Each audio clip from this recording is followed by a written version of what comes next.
Estamos de regreso sobre el escenario desde el Círculo Militar de Caracas conversando con la diputada Desirée Santos Amaral. Desirée, cuando tenías 25 años te graduaste en la Escuela de Comunicación de la Universidad Central de Venezuela. La UCB por aquella época era como tú, inquieta y de izquierda. ¿Te sentías como pez en el agua? Sí, absolutamente. ¿Qué se sentía? Yo fui delegada estudiantil, delegada al claustro, delegada al consejo al consejo de facultad. Estábamos en la lucha política y en la lucha estudiantil.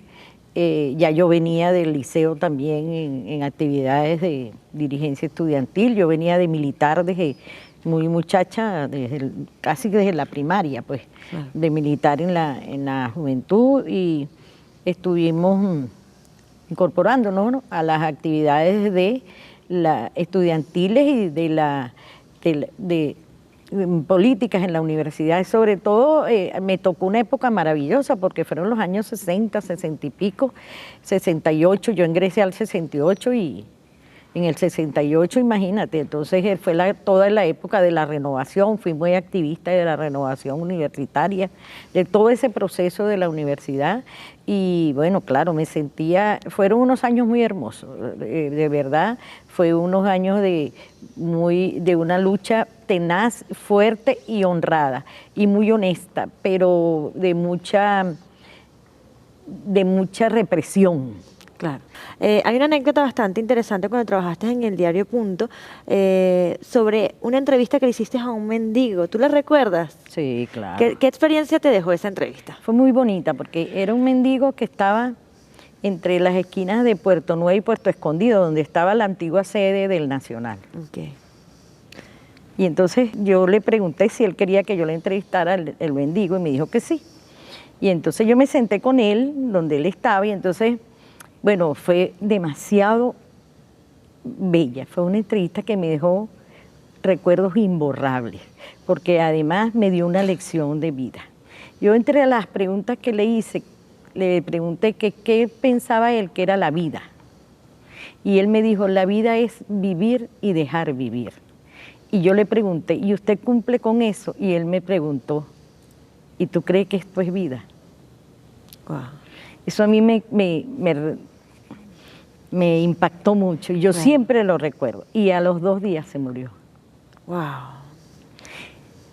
Y me acuerdo que estábamos los dos sentados en el piso, en la acera, y él, una de las fotos, él sale así, ¿no? Porque el impacto del flash y eso. Y entonces él pasó otro mendigo y le dijo algo y él le dijo, le hizo así, ¿no? Y yo le dije, ¿usted lo conoce? Y me dijo, no.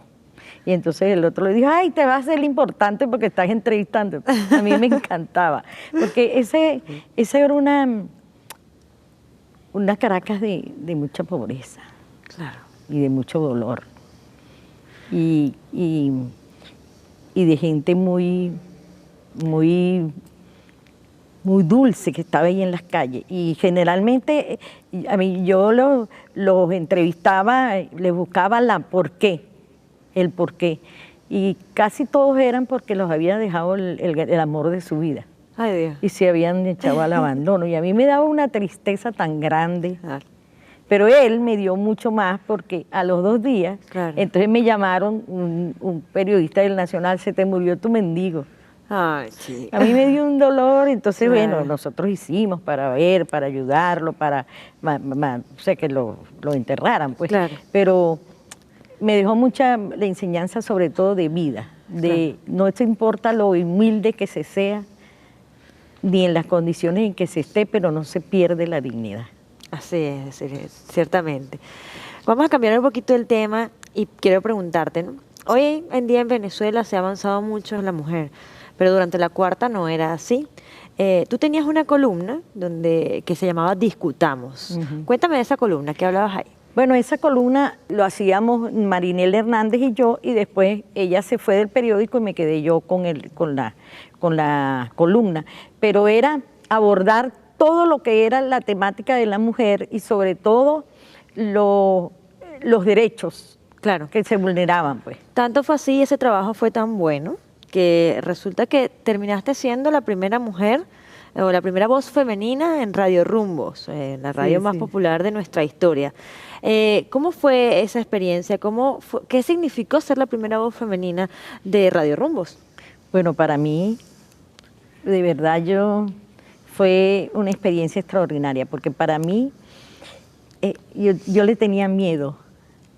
Al principio yo tenía miedo, ¿y entiende? Pero bueno, me entusiasmaron y yo comencé a estar en Radio Rumbo y me impacté mucho porque yo fui a la esquina de Junín, donde estaba la sede de Radio Rumbo, a una asamblea de los trabajadores. Y cuando yo veo así, un poco de señoras y señores, pues, ¿Y llegaste a tocar la marimbita en el y noticiero? cuando empezaron a hablar, yo me quedé loca porque eran todos los actores, Claro, porque la radio es magia.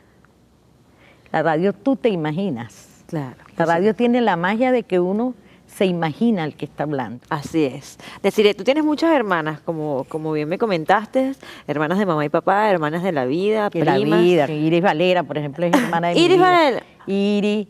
¿Qué más? Cilia. Ah, bueno, pero yo creo que una de ellas, no te voy a decir cuál, dejó un video para ti hoy. Vamos a ver qué te quiso decir. Ven, acompáñanos. Hablar de mi comadre es una tarea muy agradable. Mi comadre es una de las personas que yo más quiero. Yo recuerdo cuando yo llegué a la Constituyente, no la conocía porque yo militaba en San Cristóbal y ella era constituyente por Caracas. Pero coincidimos en la Asamblea Nacional Constituyente como constituyente, ella y yo. Y de ahí surge la amistad. Y a decir, bueno, me unen muchas cosas, ¿no? Episodios de cosas que han pasado, donde hemos estado involucradas. La camarada Silvia Flores, Desiree y yo, nos llamaban las Ángeles de Chávez, ¿no? Las Ángeles de Chávez.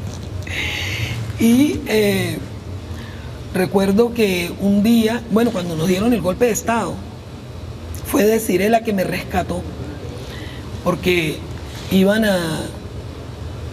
me estaban buscando los fascistas para lincharme en el apartamento donde yo estaba residenciada aquí en Caracas. De verdad uno no consigue los calificativos a veces para poder definir a las personas a quien tanto quiere. Y yo a Desiree la quiero de más. Iris Varela es tu comadre, miembro de ese Consecoma, ese grupo tan selecto. Háblame del Consecoma y de Iris. Bueno, Iris es eso que ella dice. O sea, hemos compartido tantas cosas juntas.